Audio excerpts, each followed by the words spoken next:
चत्तारि परमङ्गानि दुर्लहाणि जन्तुनो मानुषत्वं श्रीश्रद्धा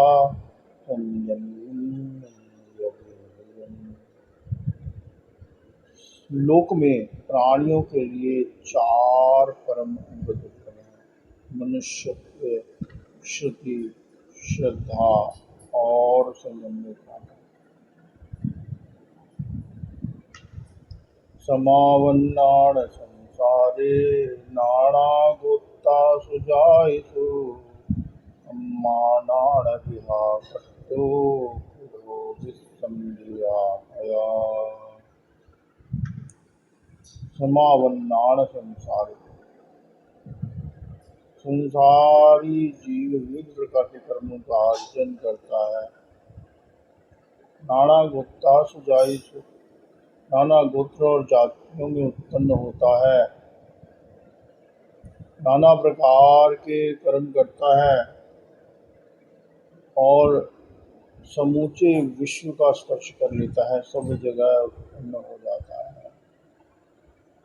ये गया देवलोकेषु नरेषु ये गया सुरं कायं आहाकं मेहं गच्छति।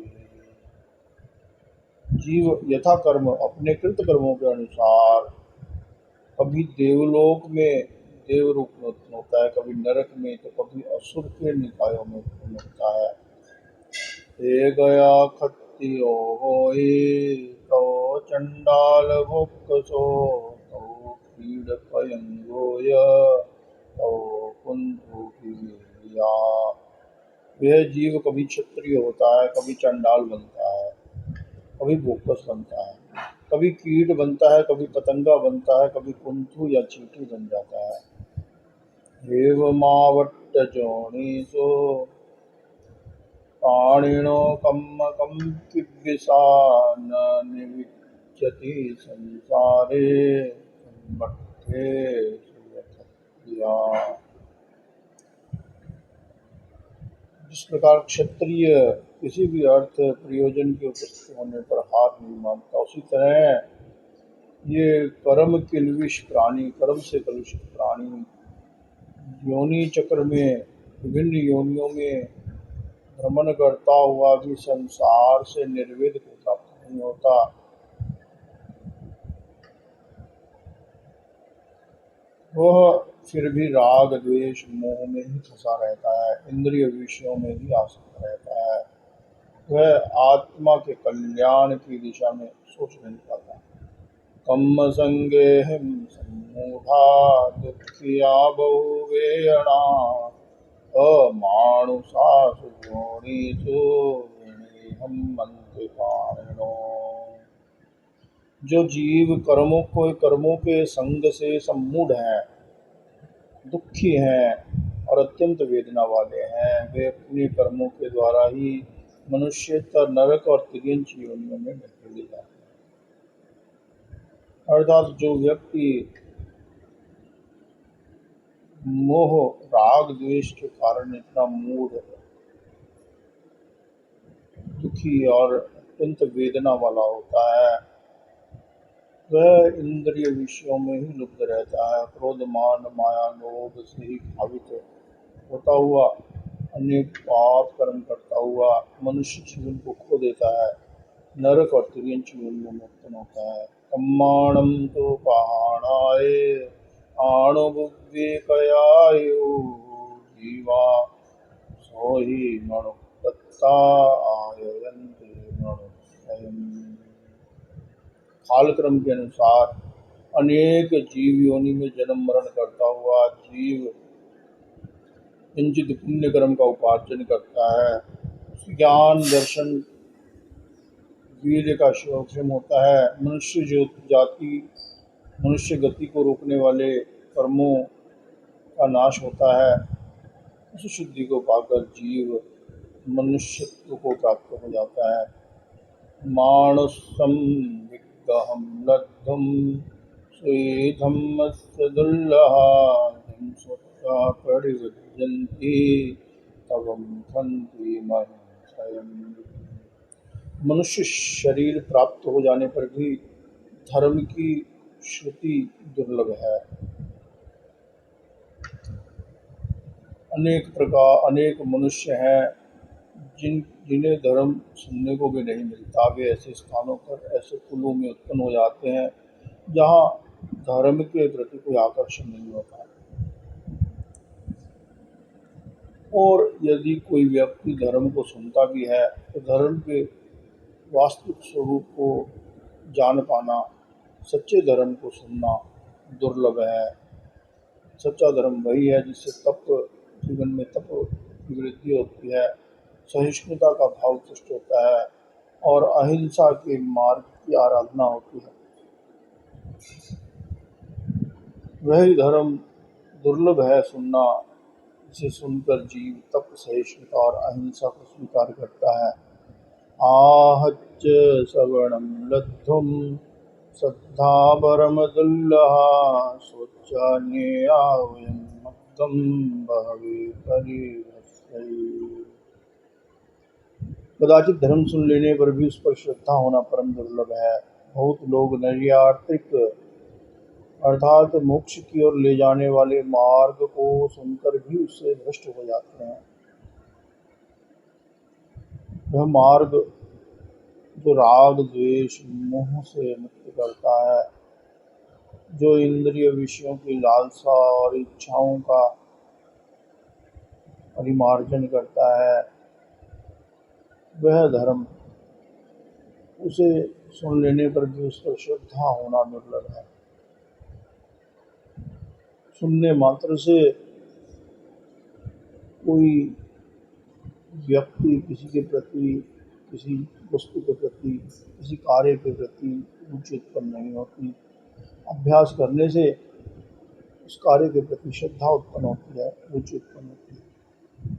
स्वयं जलद्धुम शब्दम च वीर्यं गुणदुर्लभं बहवे रोयमाणाभि नौकं परिवृत्तये। श्रुति और श्रद्धा प्राप्त होने पर भी संयम में वीर्य, पुरुषार्थ होना अत्यंत दुर्लभ है। बहुत लोग संयम में रुचि रखते हुए स्वीकार नहीं करते। मानुषत्तम में आया हो जो धम्मं स्वच्छ श्रद्धये तव श्री वीर्यं लब्धुं संबुढ़े निगुणैरयन्। जो मनुष्य जन्म को प्राप्त कर धर्म का श्रवण करता है, उसमें श्रद्धा करता है, जो संयम में पराक्रम करता है, वह तपस्वी संयम में पुरुषार्थ करता हुआ आत्मा को समृद्ध कर लेता है और कर्म रजों को धुन डालता है।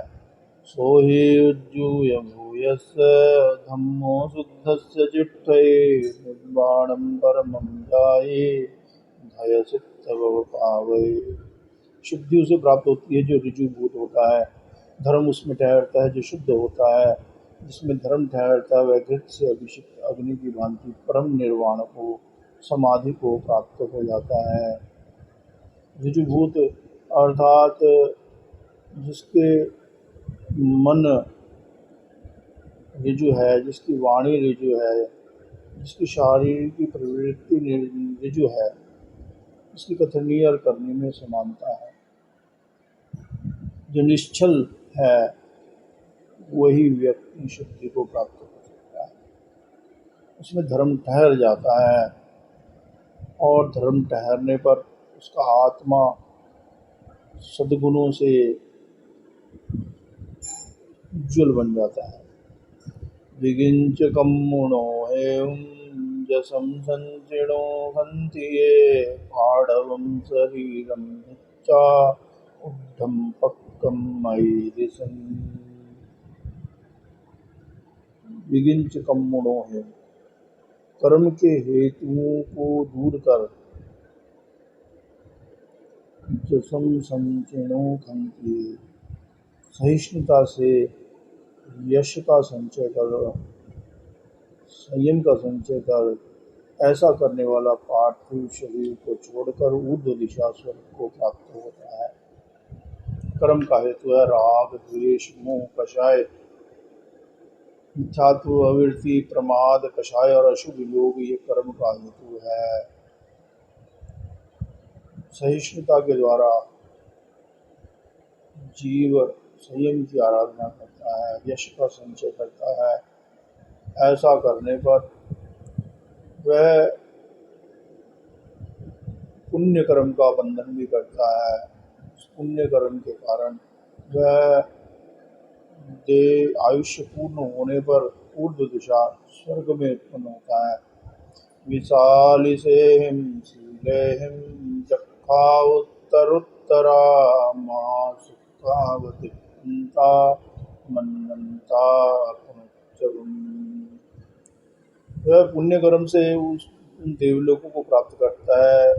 विविध प्रकार के शीलों की आराधना के कारण जो देव वे हैं, वे उत्तरोत्तर कल्पों और उसके ऊपर के देवलोकों में आयु का भोग करते हैं। वे महाशुक्ल चंद्र और सूर्य की तरह दीप्तिमान होते हैं। स्वर्ग से पुनः च्यवन नहीं होता, ऐसा मानते हैं। अर्थात उनका आयुष्य इतना लंबा होता है कि ऐसा प्रतीत होता है कि वे कभी मरेंगे ही नहीं। परंतु देव लोक से भी जीव को च्युत होना पड़ता है। अप्रिया देव कामाणं कामरूपवियुग्मिणो ऊर्ध्वं कप्पेषु चिट्ठन्ति उद्भावासया बहु।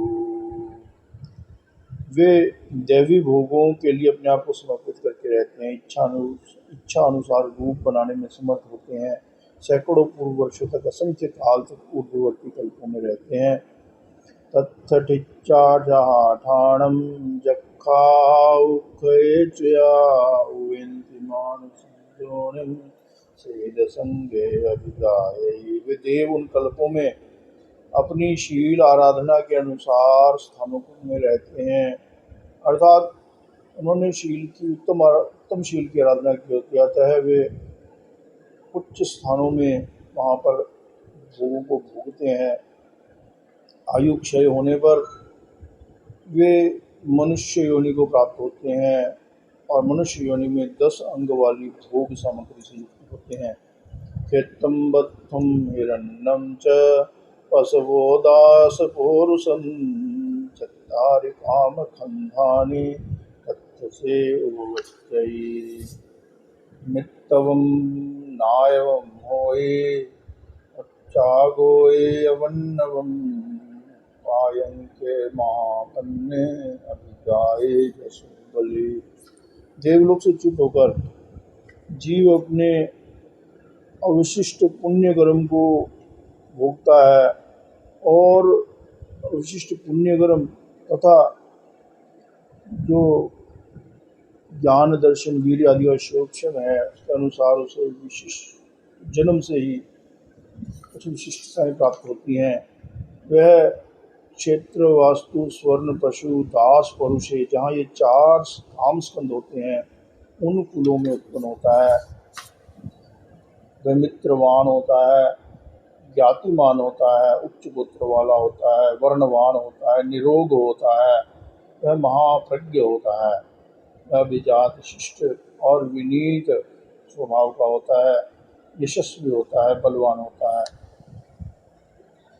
उच्चामानुष्ये भूये अपरिरूपे आवयन् उग्गं विशुद्ध सद्धं में केवलम वो ही बुद्धिया। वे अपनी आयु के अनुसार अनुपम मानवीय भोगों को भोगता है, परंतु मोह के क्षोभ होने के कारण वह उसमें गृद्ध नहीं होता, भोगों में गृद्ध नहीं होता। पूर्व जन्म में विशुद्ध सद्धर्मी होने के कारण वह संपूर्ण बोधि को अनुभव करता है, केवल ज्ञान, केवल बोधि को प्राप्त हो जाता है। चौरंगम दुर्लभम मत्ता संजमम बड़िवज्जिया तब साधु एकम मनसे हवै सासैव उक्त। 4 अंगों को दुर्लभ मानकर संयम को स्वीकार करता है, फिर बचे हुए कर्मों को तपस्या से भूनकर शाश्वत सिद्ध हो जाता है, सिद्ध मुक्त हो जाता है। दिव्य में ऐसा मैं कहता हूँ।